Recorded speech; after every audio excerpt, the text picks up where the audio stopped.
By the way, I don't remember if I showed you this. This is just something I did real quick. Again, a lot of the stuff I'm doing, I'm looking at it as just temporary because, again, we're supposed to be, and we are, looking for a house in Florida. All right, we're not in hot pursuit of one. We're just waiting for the right one to come along. So again, I don't want to do anything, into a permanent mode because this shit's all going to stay as far as the counters and all this, Naturally, my radio's never going to come with me, but, so basically everything's kind of just temporary. But I noticed the other day when I was working the radio and the computer, I'm back and forth because I have to get up. Because the radio used to sit this way, as you've seen before. Well, I took some old shelving, and I may have already done this and told you this, and I just made that real quick so it's kind of protected and filled in. And I put the radio on an angle, so now when I'm sitting here, the radio's right there, so I have no problems with, doing both.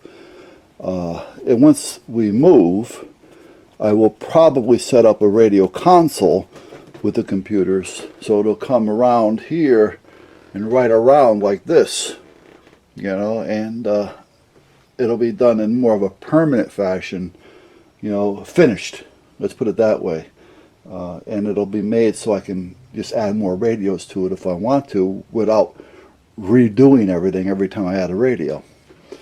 So that's where I'm at. But I didn't know if I showed you that or not. I kind of like it that way. I don't know why I didn't think of that to start with. So, and then that computer that I got hooked up will be sitting right here if I wanted to. And then I can put something else back there that I don't need to get my hands on to use. That'll tie into the radio. So, but that's where we're at, guys. Again, I don't mean to bother you with all this, but I just wanted to kind of give you an idea of what's going on in the world of buzz. So, what am I going to do? First, I got to go out and finish planting. If I don't get those things planted, they're not going to take hold. So I want to get them whole so they can get some roots going and they can get stable for the winter. And then when that's done, you got to do some chimney pipe work on the heat exchanger outside. Then I'm not going to work on the radio today because there's just too much that's got to get done. However, I may start modifying the mount.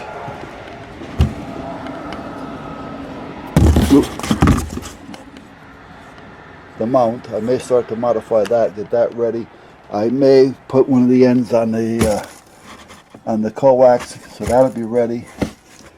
And I may see if I can adapt that new piece that came in for that grinder that doesn't fit, that I waited almost 9 months for.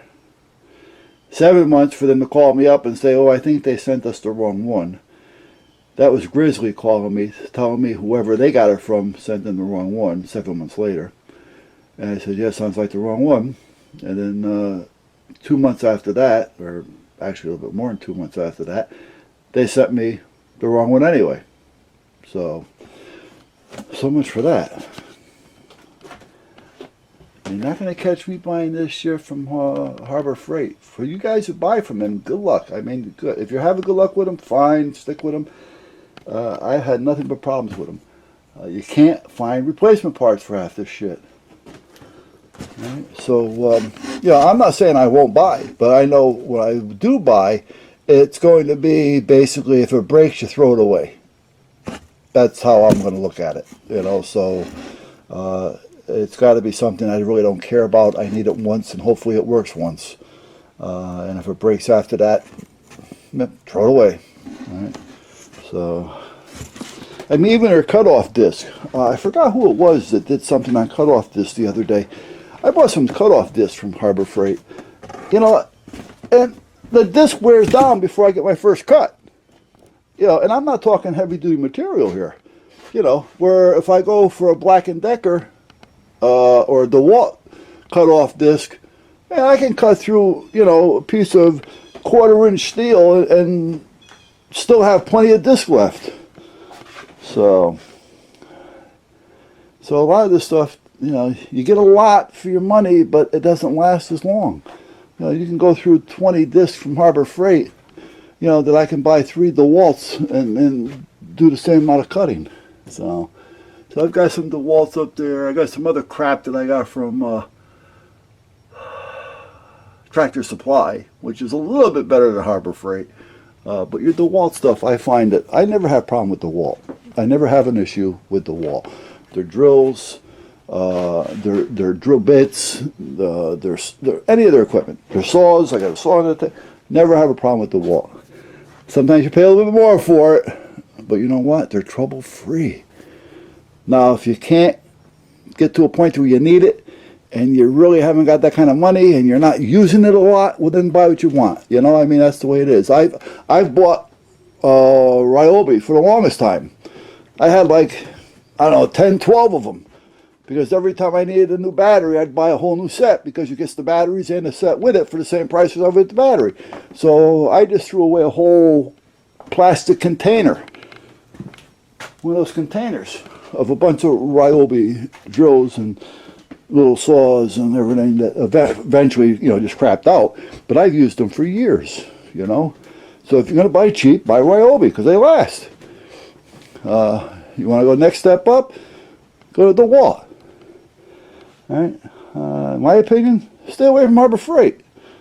But that's my opinion. Like I say, a lot of guys have good luck with them. You know, and if that's the case, more power to you. All right, go for it. You know, but my luck has not been good with them. Anyway, guys, I'm done. I keep walking around. You know what it is? I got so much to do. I don't know what I want to do first. So just sitting here and boring you guys. That's what I'm doing. Oh, that's the solder station. It sucks, by the way. All right. It's a solder station. It's a little 1.5 amp power supply that goes, like I say, from, I think it's 3 or 6 volts to 16 volts, and I think it's like 0.25 amp to 1.5 amp, somewhere around there. It's got the solder station adjustment, and it's got the little heat gun adjustment, and that's the speed for the heat, and the top one is the temperature for the heat. Then the other one is the temperature for the heat solder station. Again, nice idea, but it's a piece of junk. But if it's just a cold solder joint, you know, I'll check it. And when I get the cover off, if I can see it's got a bad regulator or something, maybe I'll just replace it. You know, I'm tired of getting down to board level on these things anymore. You know, you get tired of it after a while, you know, over the years. All right, I'll be back.